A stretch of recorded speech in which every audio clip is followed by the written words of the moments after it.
This is Glass City Humanist, a show about humanism, humanist values, by a humanist. Here is your host, Douglas Berger. We look at why humanism doesn't belong in interfaith spaces, and we hear a letter to the editor about addressing violent crime in Toledo. We also take time out to acknowledge a show milestone.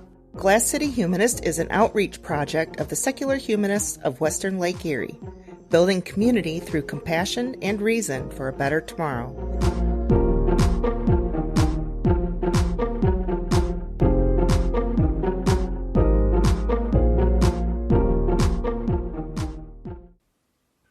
Welcome to another episode of the Glass City Humanists, and this is our 50th episode.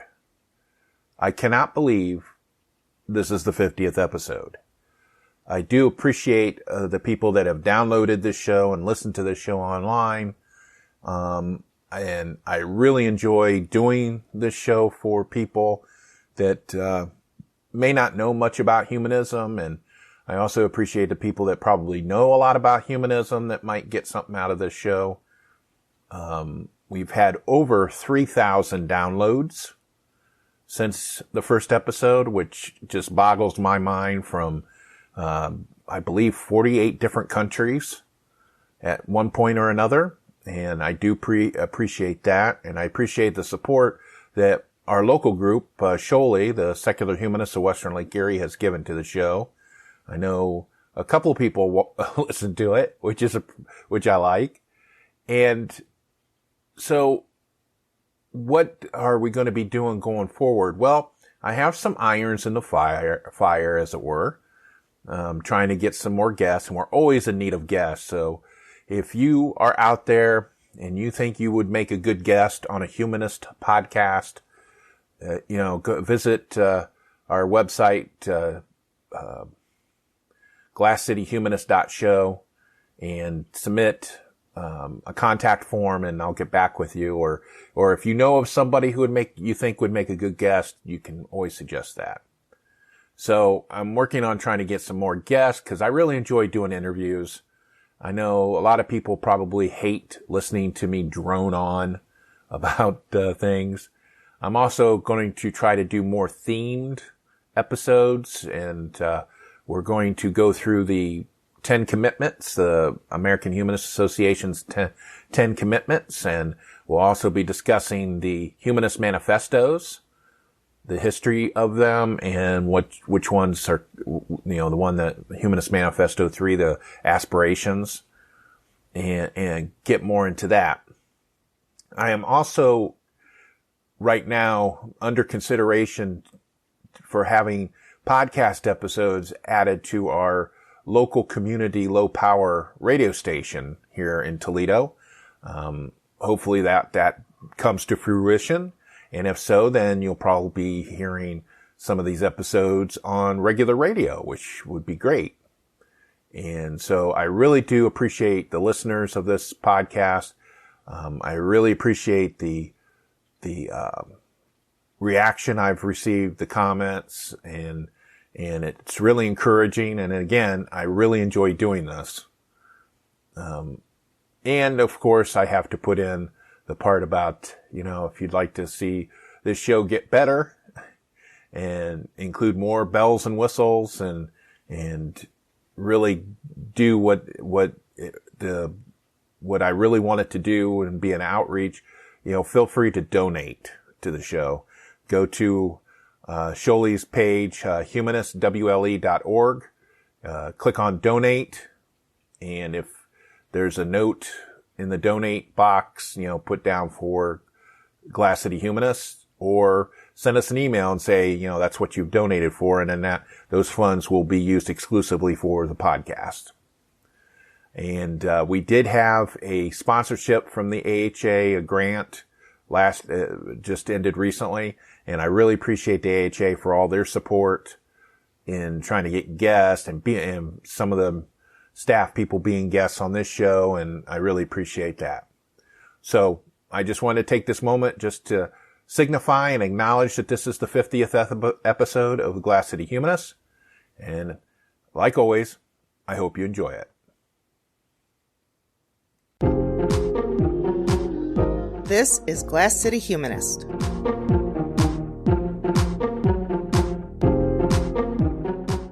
As we get into the holiday season of the Christmas holidays and New Year's and Kwanzaa and Human Light and the solstice, it brings up, people talk about being interfaith or getting together as an interfaith group. We have a multi-interfaith group here in Northwest Ohio, and it's called the Multi-Faith Council of Northwest Ohio, and it's been around since the early aughts, started up in 2001.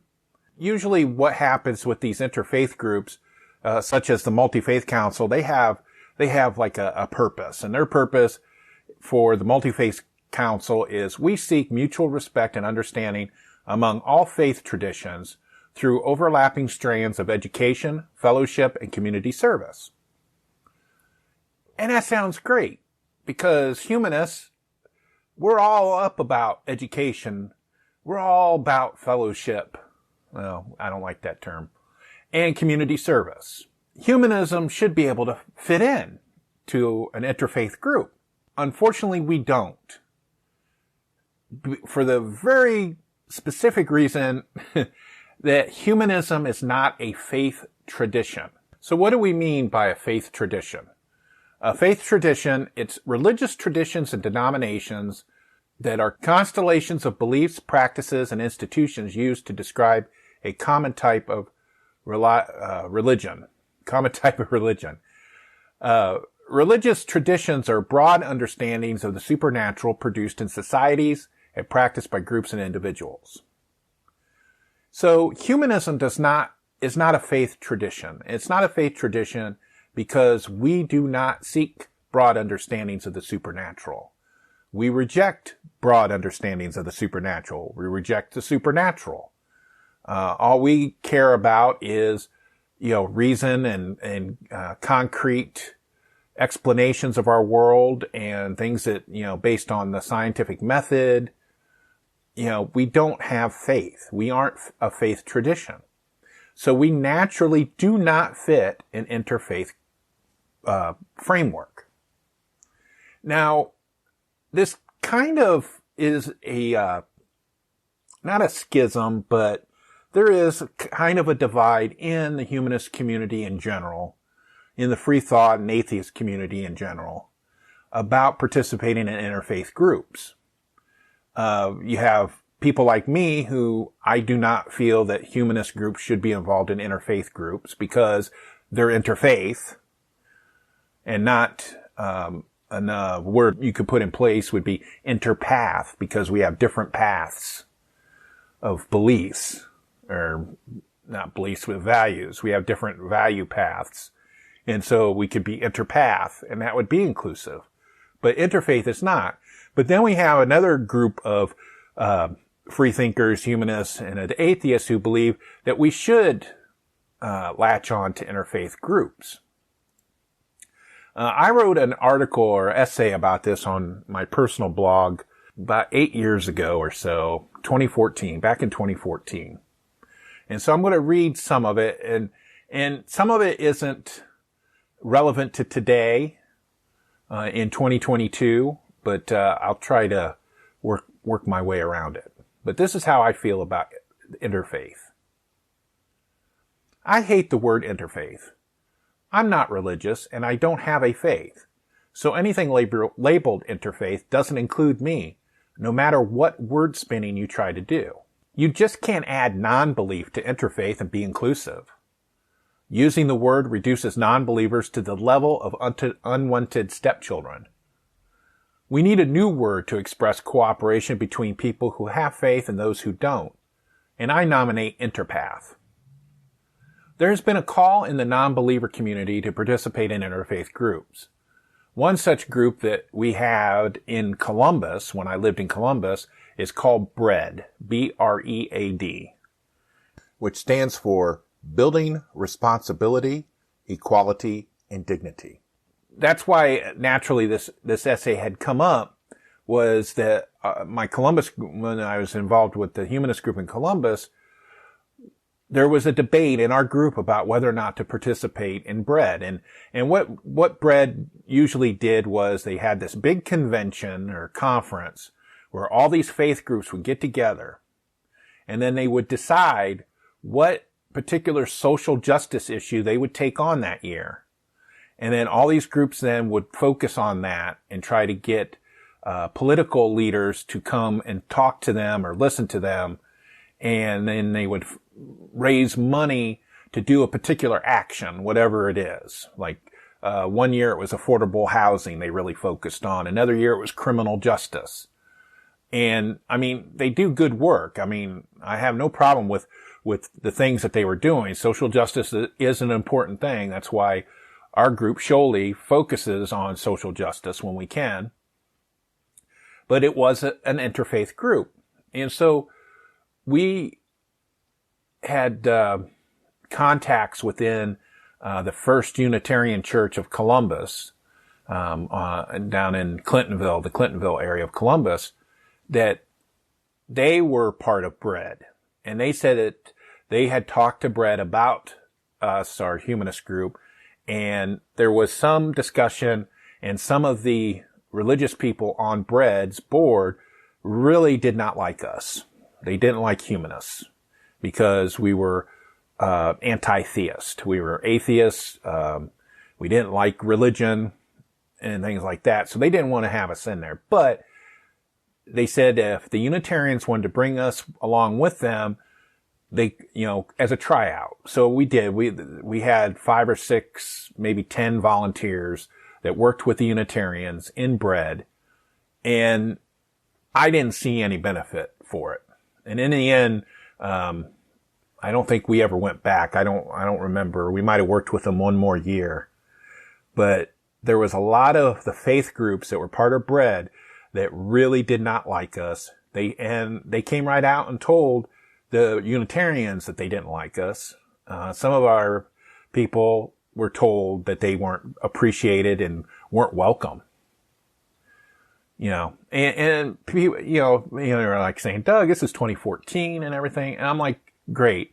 I just have never felt welcome in an opportunity for interfaith. I've been ignored in an interfaith, thing. There was some kind of event that the Multi-Faith Council of Northwest Ohio was having, where they were having faith leaders come together. I don't know if it was about violence or what the issue was. I never got a call. My colleague, TK at Reverend TK Barger at the Unitarian Church in Toledo on Glendale, he was invited. He's a member of that Multi-Faith Council, and but I never got invited because I would represent atheism or the non-believers. I never got a call. Anyway, so one of the people who really promoted interfaith work, I don't know if he does now. Like I said, this is like 6 or 7 years ago when I wrote this. It's Chris Stedman. He's an author. He's written some books about atheism and non-belief. And he tends to have an accommodationist view on religion. He thinks that we should work with religious people. And he had an essay on the Huffington Post. It's still up. I checked it. It's still there, and I'll have a link in the show notes, where he talks about interfaith work. And he makes some good points that atheists are frowned upon in interfaith work. They don't want atheists there. The main reason is because atheists are mean to religious people, which isn't always the case, but that's the trope. And so in his essay on the Huffington Post, he wrote that Muslim-Christian dialogue is an extraordinary start, but it should be just that, a beginning. Interfaith proponents must build upon successful dialogues like the one Duquesne will soon host, and expand their efforts to include people of other faiths, Jews, Hindus, Sikhs, Buddhists, etc., and those who fall outside traditional religious paradigms, including the non-religious. Secular humanists, atheists, agnostics, and the like must be an integral part of such conversations. Earlier this month, I wrote a series of articles for the New Humanism on whether the non-religious should join in interfaith efforts. My answer to this question is a resounding yes. But as I acknowledged in my assessment of the issue, the atheist community is very divided on the subject. Much of this division stems from the fact that many atheists see themselves as deconversion missionaries, opposed to any efforts that would promote religious identities. But I also wonder if there isn't a least small bit of legitimate resentment over the lack of invitation atheists have sometimes received from interfaith communities. And that was from Chris Stedman's essay, Interfaith Dialogue Must Include Atheists. That's on Huffington Post. And like I said, it was written years ago, so I'm not sure what his viewpoint is now. I haven't really checked into it, because I'm not a fan of Chris Stedman, but, it's there. And then there was an essay by Jesse Galiff, who also supported working with interfaith groups. And they wrote, in a nutshell, it's worth engaging when we're working toward a shared secular goal, when there's a chance of gaining social capital through positive interaction, and when we're not buying our place at the table with silence or dishonesty. How should we engage? Skillfully, loudly, proudly, and with a big old smile on our faces. Is it a problem for atheists to be involved in a project whose name includes the word interfaith? I'm going to go against the grain and say not only is it not a problem, we can use it to our advantage. To the extent that the word interfaith service has the connotation religious people doing charity, we can also do some mnemonic jiu-jitsu. Sorry for the pronunciations. And that was Jesse Galiff's essay, Interfaith Jiu-Jitsu, When We Should Engage. And the link goes to a Friendly Atheist article that is probably no longer there. So if I can find the link to it, if it's still available online somewhere, I will post that also in the show notes. So in my essay that I wrote concerning Chris Stedman and Jesse's statements, I continued. I said, at least Jesse acknowledges the problem with participating in something labeled interfaith. However, he argues that words mean different things in different contexts, so we should ignore the faith part of interfaith and just convince ourselves it doesn't matter. I'm sorry, but it does matter. A word can mean different things in different contexts, but it all depends on the audience where you use the word. If 90% of your audience knows faith means believing in a God, or a belief not based on evidence, then it doesn't matter if a few atheists wistfully think that it just means generic belief, in quotation marks. We are still going to be treated like unwanted stepchildren. If we ignore the God talk for the sake of being included, then where is the line? How much more compromise will be expected of us? No one I know today would accept participating in a humanist fellowship. And as I said, I have a problem with the word fellowship, because the word fellowship isn't inclusive of women. There would be severe pushback if we said to women, well, it doesn't mean just men. We include you too. Just ignore the masculine context. That's why I prefer organized humanist groups be called communities. I don't oppose working with theists on issues where we have common ground, like social justice issues. But if atheists want to cooperate with faith-based groups, then we should demand it be on a more equal playing field. We should ask them to ditch interfaith and use interpath instead. And then I have a quote here from Wikipedia about interfaith dialogue. The term interfaith dialogue refers to cooperative, constructive, and positive interaction between people of different religious traditions, faiths, and or spiritual or humanistic beliefs at both the individual and institutional levels. It is distinct from synecdoche. I've never heard that word before. I wrote this years ago. Or alternative religion, in that dialogue often involves promoting understanding between different religions to increase acceptance of others, rather than to synthesize new beliefs. Some also use the term interpath dialogue to be more inclusive of atheists, agnostics, humanists, and other non-religious people, and to be more accurate concerning many world religions that do not place the same emphasis on faith as some Western religions. And then I conclude here, I said, I'm willing to come to them part of the way by adopting Interpath for the word, defining that cooperation. The theist would be coming partway towards us. Isn't that what working together really means? And so I have a side note on this essay, and again, I'll have the link up in the show notes. We had a presentation about working on Interpath groups at my Humanist meeting on Saturday. This was in April of 2014, hence my inspiration for this post. And one of the presenters decided to bring up the old complaint that in order to work with Interpath groups, we need to stop being mean to believers. The new atheists were brought up, and how it isn't nice to mock or ridicule religion. I reject that complaint.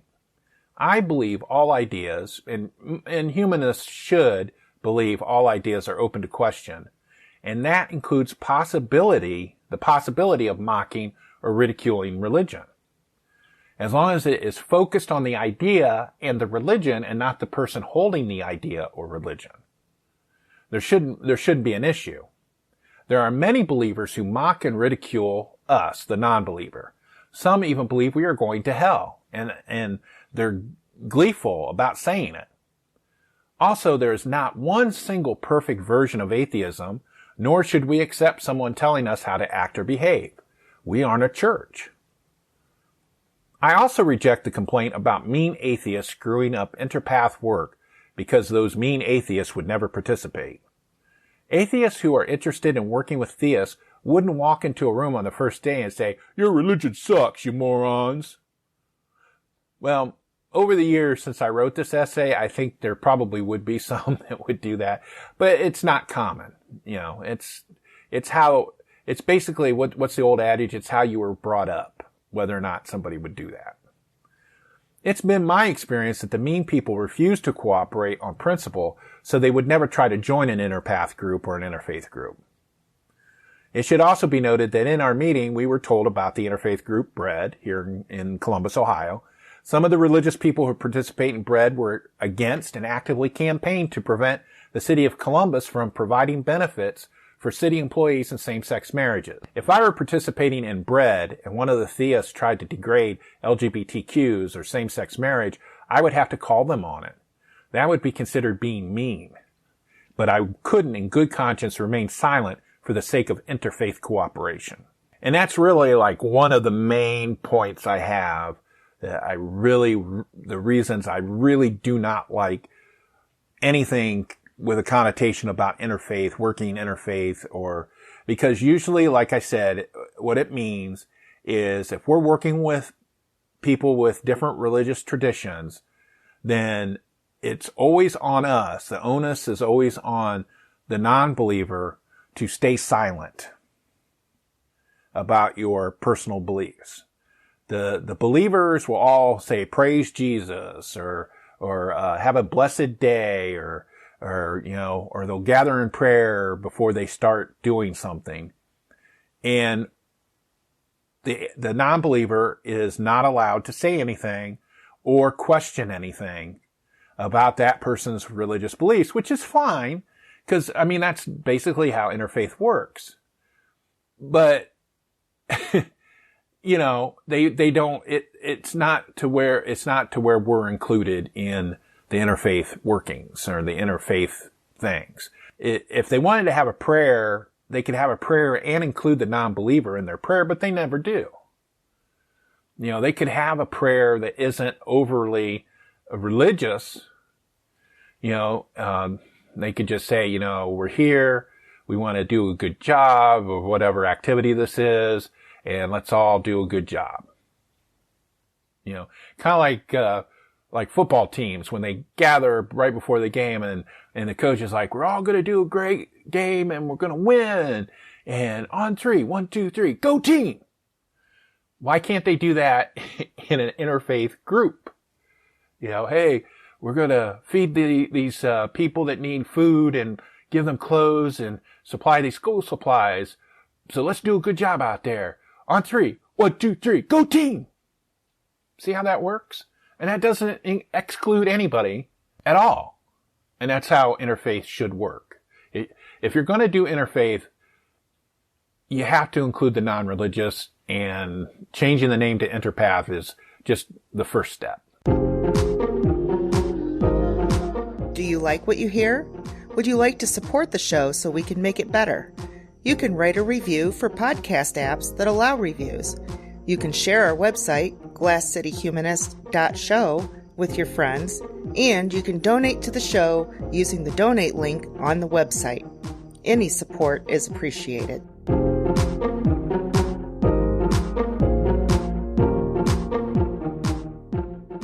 One of the activities that I like to do in order to be active in my community in general is, and I recommend this for all non-believers or anybody who is political or wants to be political or active in political realms, is write letters to the editor of your local newspaper. Yeah, in our internet days, newspapers aren't primary ways people get news nowadays, but it really feels good to me to write a letter to the editor for a couple of reasons. It's the same reason why I started writing a blog at the beginning, 20 years ago, and why I do podcasts. And it's basically to get things off my chest. And I've been very, very lucky in that many of the letters to the editor that I submit get published. And I have quite a few bits and tips. This particular segment's not going to be about hints and tips, but basically what you want to do when you write a letter to the editor is you want to formulate a point that you want to make and then build to that point. You don't, and you want to do it in as few as words as possible. Usually it's 300 words or less. It depends on the publication. And so you want to check out what their policies are. Some newspapers don't go over 250 words, but I aim for 300, and I'll take a letter to the editor I'm working on, and I'll just really go over it with a fine-tooth comb and cut everything I can possibly cut and still get my point across.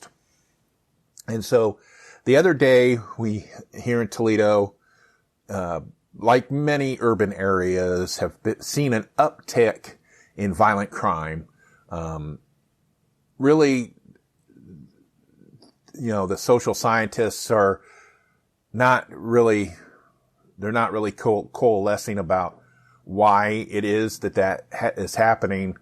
Some believe it was due to the pandemic and the desperation and helplessness from the pandemic. Other social scientists think that it's because of poor people or things like that. And so a lot of places a lot of urban areas have seen an uptick in violent crime, and Toledo's no different, and people are upset about it because you want to live in a safe area. You don't want to have to worry about your personal safety when you're going to the store or driving through town. And there's been quite a few gun crimes, violent crimes involving guns. And we all know one of the reasons why there's a lot of violent crime involving guns. It's because of the fetish about the Second Amendment and the lax gun control laws that exist in this country and here in Ohio in particular. That it's easy for everybody. I mean, it's easier for somebody to get a gun in the state of Ohio than it is to vote. I mean, that's telling. That is very telling. Anyway, so there's been these different community groups that have gotten together trying to address the violent crime issue in the city and the homicide rate, which for a city is rather small. I mean, I lived in Columbus for, almost 30 years and you could have 60, 70 homicides a year. Well, someplace like Toledo, which has probably half the size of Columbus, there have 50 or 60 homicides. And so that's a problem. I acknowledge that it's a problem. And so we have these various community groups that get together every few months and have this big to-do about what they're going to do about it. So there's this group formed by the minister of the Epworth United Methodist Church, Reverend Dr. Stephen Swisher, and he got 4 former Toledo city mayors involved, including Carty Finkbeiner, Mike Bell, Donna Owens, and Paula Hicks Hudson. And they formed this group called the Coalition for Peaceful Toledo Neighborhoods. And they decided to have some community events and try to work on what they want to do to try to address the rising crime in the city. And one of the suggestions, or one of the things that these 4 mayors are really pushing, is the return and funding of block watches. The city used to have a lot of block watch groups, and it kind of went away. Not sure really why it kind of faded away. I think a lot of it had to do with the internet, because a lot of the reason why you do block watch is because you're all together and you report things, and then they report it to the police. But with the internet, you can do it in social media, and it's a lot quicker, and you don't have to go to meetings and things like that. That's what I'm thinking. But anyway, so they form this group and pushing these block watches. And to me, that's almost as helpful as religious groups getting together and having a prayer vigil to stop violent crime. Because religious people are so ubiquitous in the community, and churches, there's so many churches around, that you would think that if you have all this religion around, that would do something, and it doesn't, because religion does not help in community efforts like that. You can have as many prayer vigils as you want against something or for something, and unless you actually take action to stop that thing or promote that thing, all of the thoughts and prayers that you can muster are not going to help. And that's just a fact. So I wrote a letter to the editor. They did Toledo Blade did an article about this group, and I wrote a letter at the beginning of the month. And so I kind of want to read the letter. I'm going to read you the letter that I sent in, and then I'll tell you, the one that they published was cut. They claim it was cut for length, but the fact that they notified me and said that they wanted to use it, but they needed to cut it, and then they showed me what the edited version would be, I was very appreciative of that, because a lot of times they don't have to do that, because if you write a letter to the editor and it's too long, usually it's just not going to get used. But anyway, so here's my letter to the editor that I wrote at the beginning of the month. It was published on December the 15th, and I'll have links in the show notes to the actual letter, and it's behind a paywall, so I also have an alternative link so that you can read it, read the whole thing, or look at it, whatever you want to do. I'm writing in regards to the article, City Violence, discussed at Council Committee hearing, published on December 7th, 2022.